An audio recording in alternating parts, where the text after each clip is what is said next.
liyayikhetha igumgedlela inkosi enkulu uBhombela esitimela samampondo baba mkhulu phakade amen. Yayisindida enkulu indaba yakhe uShembe ukuthi ngabe umfundisi noma uNkulunkulu noma umprofeti, kodwa yena uvela kubuke nje azithulele athi yena uyisichaka sikaNkulunkulu, isikhonzi senhlupheko.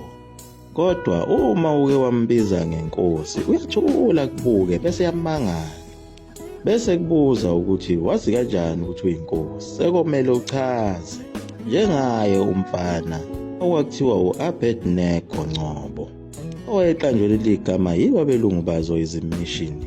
Ngaleso sikhathi abafundisi abaningi kwakuyibo abelungu ngalesi sikhathi besaqeqesha abantu abamnyama abazosala bebe yibona abefundisi. Lo mfana wakwaNgcobo phela ongu-Abednego ngelinye ilanga wayeziphumela esikoleni ebulawa yiyo indlala, nakhona ekhaya ezothi mayifika efice kunendlala. Wabe secabanga icebo lokuthi angene kuyo insimi yamandiya okwakutshale kuyo ubhanana. Wasefika ezitika ngawo ubhanana, isisu saba sikhulu saba singaka, wasutha wajabula wafa. Wasephuma ngokunyenya kule nsimu esebheke ekhaya. Kodwa noma wayesuthi kanjalo, wathi mayesefikile ekhaya unembeza wakhe wamlahla ukuthi wonile ngoba ubentshontsha ensimini yamandiya. Wangakuthola ukuphumula enhliziyweni yakhe nasengqondweni yakhe. Nobuthongo abangafika ebusuku lapha athatha khona isinqumo sokuthi ekuseni aye esontweni kumfundisi wakhe. Lo mfundisi phela kwawuye umlungu. Wafike wavuma lesi sono kuye lo mlungu. Wafike wayibeka yonke indaba kuye lo mlungu. Wabe semcebisa umlungu ukuthi uzomele ukuthi ukhuleke kakhulu, ucele intethelelo kuNkulunkulu, cishe uyokuthethelela. Wasebuza umfana ukuthi ngiyobona ngani ukuthi uNkulunkulu usengithethelele. Wathi uyokuzwa enhlizweni yakho ukuthi usekuthethelela. Nangempela wahamba lo mfana wakwaNgcobo wayothandaza njengokusho kukamfundisi wakhe. Kwadlula izinsukwana wezwa izwi lomfana elele ebusuku esephusheni, lathi lelizwi kuye phumela phandle ubheke ngasempumalanga. Nangempela wenza njengoba kusho izwi.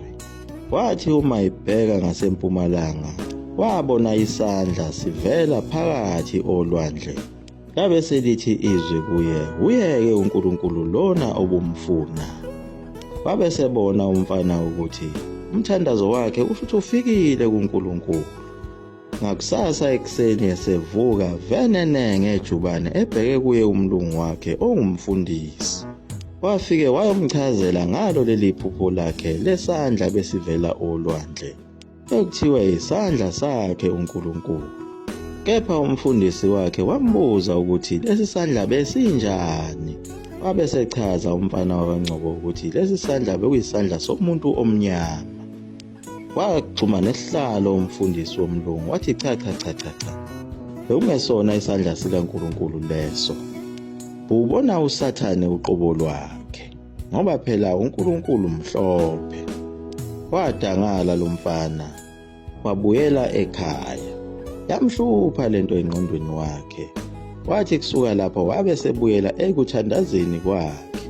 Kodwa umthandazo wakhe wawusuqonde kuye futhi uNkulunkulu, ebuza ukuthi kanti lesa sandla engisibone olwandle esikabani?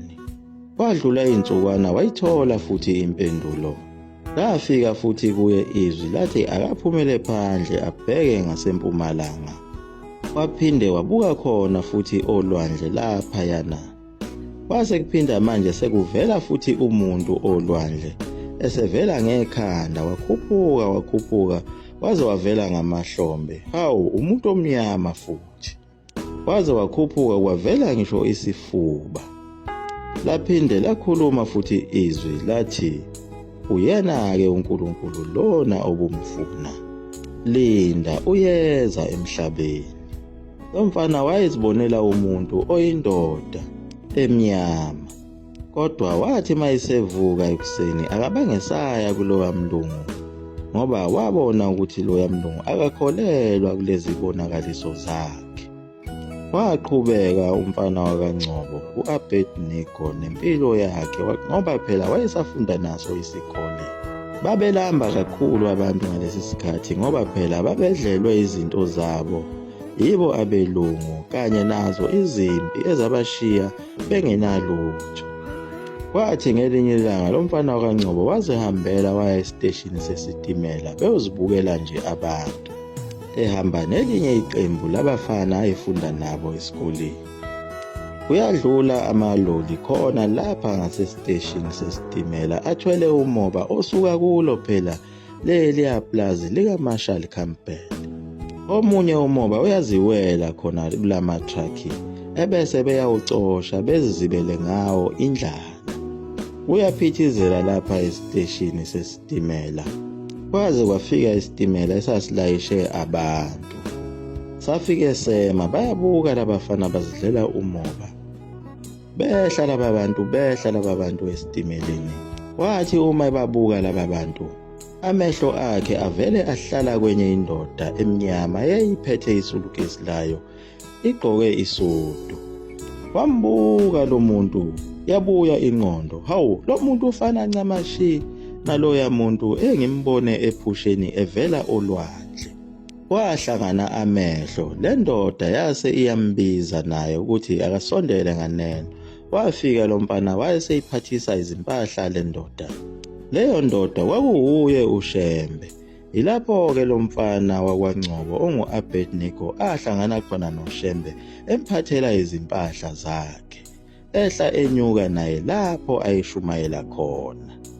Wahamba naye waze wayofika khona emsizeni lapho kwakuhlala khona umfundisi uMathi.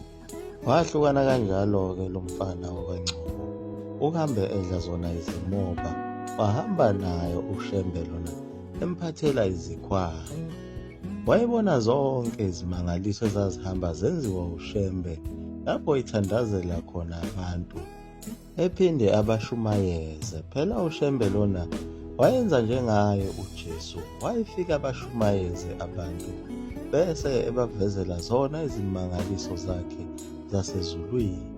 Ivangeli lakhe lalingafani nelakhona ezimishini lapha abantu ababeveza khona imibono yabo kanye nakho ukukhotha amavesi eBhayibhelini. Kodwa uma sekukhulunywa ngendaba yakhona kulelizwe ukuthi lowo Jona waseBhayibhelini uyenzelani eSouth Africa kungaveli, belokhu bethi nje umbhalo uthi. Kodwa phela asiboneke emva kombhalo phela okufakazayo. Kwakuye kuphela uShembe wayekwazi ukufakaza umbhalo, njengoba wayefike efunde ivesi lapho uJesu ayesindisa khona abantu noma evula izimpumputhe amehlo, naye ebese yayivula futhi amehlo. Lokhu kwamangaza kakhulu abantu ngoba phela bona babazi ukuthi izindaba zasemandulo ezazibhalwe kulo iBhayibheli. Nabo abangakholwa babeyiphika phela le ncwadi eyiBhayibheli beyibiza ngayo inganekwane.